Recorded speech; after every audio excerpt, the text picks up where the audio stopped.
Good morning, or depending on when you're watching this, good afternoon, good evening, or good night.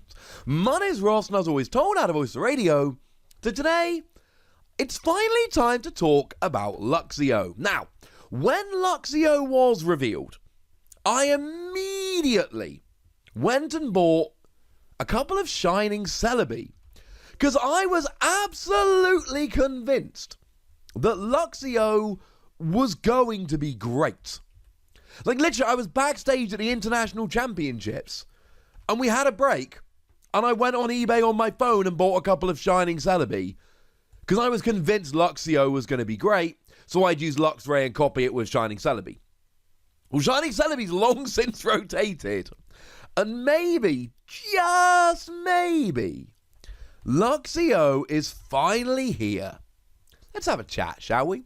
Shout out to the lovely Talonite X, incidentally, for hooking us up. So, why was I so excited about Luxio? Well, it's all about the ability Disconnect. 30 damage for one colourless energy, and your opponent cannot play item cards during their next turn. So it's item lock. But it's item lock for a single colourless energy while doing a decent amount of damage. I mean, the attack very literally is exactly the same as Sidematode's Quaking Punch. And that was a very good attack. And this is for a basic energy, not a double colourless, which was special. And it might be a stage 1, but let's not forget we got a Shinx in Ultra Prism, which had the ability Evolutionary Advantage.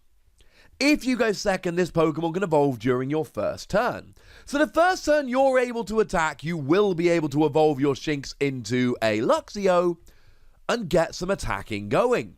And then item lock your opponent, hopefully for the entire game. And that's what Luxio does. Just that. There is no second attack. There's no mucking about. We're not trying to play Luxray, because Luxray has free retreat, 150 HP, and an ability which means it takes 30 less from attacks. And then copying the attack, which we would be able to do nowadays, not using Shining Celebi, but using Memory Energy, that would totally work, although we would then be reliant on a special energy, which we did say we didn't really want. Nope. Nothing else. No extra tricks. That's it. That's what we're doing. And in terms of other Pokemon, we've got some techs. We've got Dedenne for the extra speed, because you get to discard your hand and draw until you've got 6 cards in your hand. And we've got the Mimikyu, whereby any damaged Pokemon EX or GX have no ability. So essentially you poke them with Disconnect, and then they lose their ability. Because here's the thing, you're not doing much damage with Disconnect. And sure, you've got Electro Power, and Electro Power does let you do an extra 30 damage, but then it's an extra 30 damage, right? You're playing 4 of them. You could, in theory, play Electro Charger, but this deck doesn't, and honestly, I've seen a lot of decks playing 4 Electro Power. You don't see decks playing Electro Charger here. It's just not the done thing. So, you really are hitting for 30 or 60 a turn, and that's about it. But you've got Mimikyu to turn off their abilities, and then you've got Sableye. And if you're wondering why we've not actually seen these Luxio decks being good in the past, but all of a sudden they're starting to see play now, the answer very well may be Sableye. Now, 1 Darkness Energy, put a trainer card from your discard pile into your hand, no. 2 Darkness Energy, Crazy Claws, 10 damage, plus 60 more for each damage counter on your opponent's active Pokemon. Now, you got to turn off the item lock here to do this. But essentially, you hit for 30, and then Sableye comes in and hits for 190, that's 220 in total. Not for nothing, but that's enough to KO a Zacian V. I say it's enough to KO a Zacian V. Most of them will be playing Metal Frying Pan, a bunch of them will be playing Lucario and Melmetal, which means that actually there's a pretty good chance that 220 won't actually be enough. But that's where Electro Power comes in. Because you see, once you've used an Electro Power, you're doing 60 damage. And 60 damage on Luxio isn't very much at all. But then when Sableye comes in, Sableye hits for 370. which added to the 60 is 430, which is easily enough to actually go and get a KO on literally anything. You know, Snorlax VMAX's 340 HP might look impressive, but when you put it up against 430, yeah, no one really cares anymore. You're not just getting a KO, you're getting a KO with 90 damage to spare. It means if they're using a buff padding, you're getting a KO with 40 damage to spare. And that's why Luxio ends up doing enough damage. You see, Luxio poking for 30 and turning off your opponent's items isn't enough.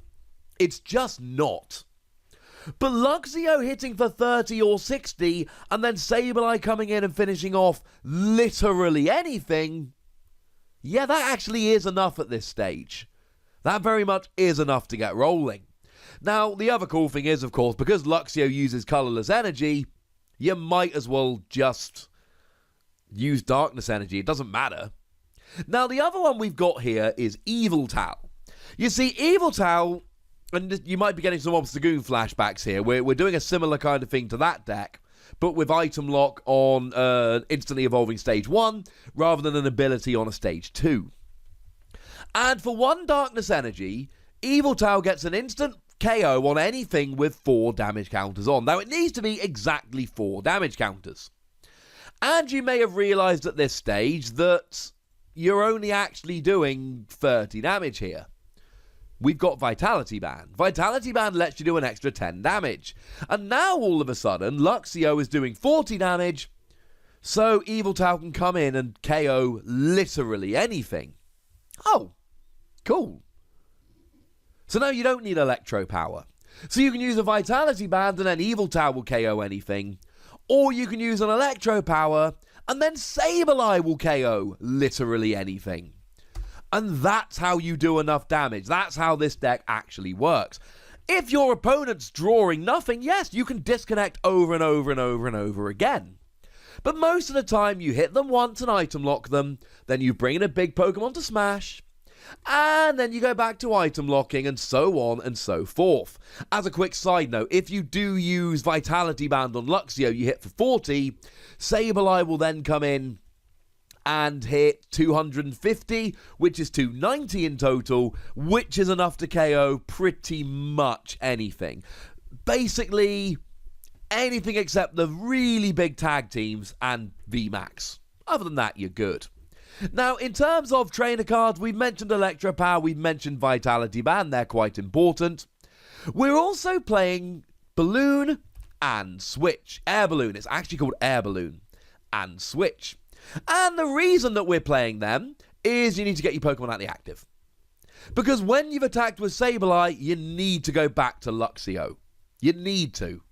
This will help you do so. Now, it's also important to note we play Energy Switch here, because Sableye is a 2 energy attacker and we're not playing any energy acceleration. The other's a single energy, but Sableye is a 2 energy attacker. So you need to use Energy Switch. But there's no point using Energy Switch if you use all of your energy up retreating, hence Air Balloon and Switch.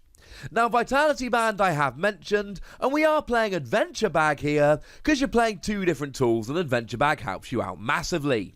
In terms of Pokemon Search, we're obviously playing Quick Ball, gets all your basics out, but we're also playing Great Ball, gets any Pokemon from the top 7 cards of your deck, and Pokemon Communication. You're playing a bunch of Pokemon, so those 2 cards will work out in this deck better than they will in a bunch of decks. We're then playing 2 copies of Great Catcher and 2 copies of Pokemon Catcher. Pokemon Catcher gusts anything up on a coin flip. Great Catcher, you discard 2 cards from your hand, and then you gust up an EX or a GX. And these are important because a lot of the time you'll poke with Luxio and your opponent will retreat to the bench knowing that you need to poke and then get a big KO. So if you poke and then they go to the bench, you're not getting a KO, hence the need for gusting. Now, in terms of supporters, we play Professor Magnolia because it's the fastest, most aggressive supporter we've got. Discard your hand, draw 7. We play Marnie because you put your opponent down to a 4-card hand while you get a 5-card hand. It's consistency with a little bit of disruption. But we also play one copy of Nanu here. And Nanu is brilliant. Nanu is a supporter card that lets you choose a basic Darkness Pokemon in your discard pile and swap it with one of your Pokemon in play. Luxio's got 80 HP. Luxio's not going to survive that many hits. But when Luxio does survive a hit, switch it for Evilta or switch it for Sableye and then add an energy. And you're good. You get to just turn Luxio into one of those Pokemon. Again, Luxio's got 80 HP. It'll often get KO'd. But remember, your opponent is going to have to set up enough to KO you while item locked. And that's going to make a difference. I want this deck to be good. Maybe it was just the one tournament. Maybe it's a fringe deck. But as we've gone through and explained this deck, it certainly looks a lot better with Sableye than without Sableye. And without Vitality Band, you can't really use Evilta because you're not hitting for the right amount of damage. And actually, all of a sudden, those two cards from Sword and Shield, plus then we've also just brought Pokemon Catcher back and Energy Switch back and Air Balloon, Professor's Research, but Professor Magnolia, Marnie, etc. Actually, this is a Sword and Shield deck. Your main Pokemon is not from Sword and Shield, but this is a deck that exists only with Sword and Shield in the metagame. It is definitely one I'm going to be testing, with my fingers crossed that it can become a top tier deck. But I'd like to know what you think. I'd like to know if you think this is absolutely brilliant and going to wreck the format, or whether you think it's a flash in the pan, fringe deck, whatever you want to call it. Go nuts in the comment section, but please remember the rules. Be nice, would you? And then make sure you like this video, subscribe to this channel, follow me on Twitter at TheWassy, and Twitch for some live action at twitch.tv/PTCGRadio. If you want to support the channel, get some bonus podcasts and all that good stuff, head on over to patreon.com/PTCGRadio, where you can do exactly that. And please do make sure you're checking out youtube.com/WassyPlays, where we talk about a whole bunch of games that don't have Pokemon in, but are very, very cool nonetheless. But by far the most important thing, as always, look after yourselves till next time, would ya? Thank you very much for watching. My name's Ross, and you've been watching PTCG Radio.